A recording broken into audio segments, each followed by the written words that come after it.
Iran বুঝে ফেলতেছে যে রাশিয়ার সহযোগিতার দরকার আছে, কারণ রাশিয়া হচ্ছে এখনকার আমেরিকাদের বিরুদ্ধে একটা সুপার পাওয়ার। এখন আমাদের 50টা পারমাণবিক অস্ত্র থাকার কথা ছিল,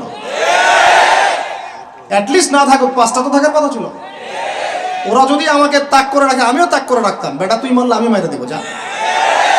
নবী সাল্লাল্লাহু আলাইহি ওয়াসাল্লাম বলেই গিয়েছিলেন যে শেষ জামানায় কাফের মুশরিকরা তোমাদেরকে এমন ভাবে আঁকড়ে ধরবে, ঘিরে ধরবে, যেন দস্তরখানায় সবাই খাবার খেতে বসেছে।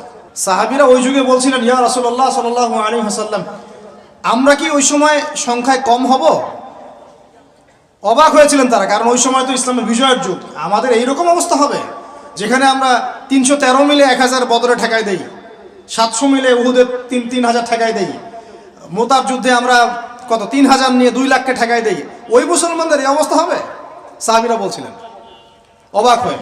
তখন নবীজি বলছেন, হ্যাঁ তোমাদের অবস্থা এরকম হবে, তোমরা সংখ্যায় হবা সমুদ্রের ফেনার মতো, কিন্তু 2টা জিনিস তোমাদেরকে পেয়ে বসবে, এই 2টার কারণে এই পরিণতি তোমাদের হবে। এটা আবরাহার যুগ না যে হস্তি বাহিনীকে ধ্বংস করার জন্য তৈরন আবাবিল আসবে, এটা সেই যুগ নয়। এখন আবাবিল আপনাকেই হতে হবে, আমাকেই হতে হবে। কথা কি বুঝতে পারছেন? এটা নিজেদের তাকদীর, নিজেদের ভাগ্য, নিজেদের মানে ভবিষ্যৎ, আল্লাহর উপর তাওয়াক্কুল করে তার হুকুম মেনে আমাদেরকে করতে হবে ইনশাআল্লাহ। পৃথিবীর সমস্ত জুলুম উঠে যাবে ইনশাআল্লাহ, কোনো মাজলুমের অধিকার আর খর্বিত হবে না, প্রত্যেক মাজলুম তার অধিকার ফিরে পাবে ইনশাআল্লাহ। একটা বাচ্চার রক্তের প্রতিশোধ আমরা নিব ইনশাআল্লাহ, একটা বোনের ইজ্জতের বদলা আমরা নিব ইনশাআল্লাহ, একটা ভাই যাদেরকে অন্যায়ভাবে হত্যা করা হয়েছে এদের রক্তের বদলা আমরা নিবই ইনশাআল্লাহ। আমরা বেঁচে না থাকলে আমার সন্তান নিবে ইনশাআল্লাহ, ও বেঁচে না থাকলে তার সন্তান নিবে ইনশাআল্লাহ। আমরা কিছু ভুলি নাই, ভুলে যাবও না ইনশাআল্লাহ। এই দুনিয়া ততদিন পর্যন্ত ফানা হবে না যতদিন এই দৃশ্য বিশ্ববাসী না দেখছে ইনশাআল্লাহ। তোমাদের যা করার আছে করো, যা ইচ্ছা করতে থাকো।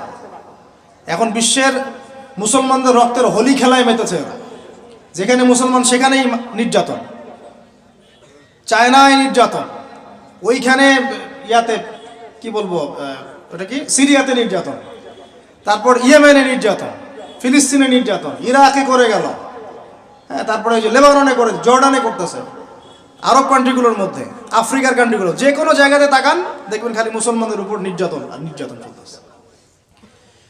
এর জন্য শুধু ওরা দায়ী নয়, এর জন্য আমরাও দায়ী।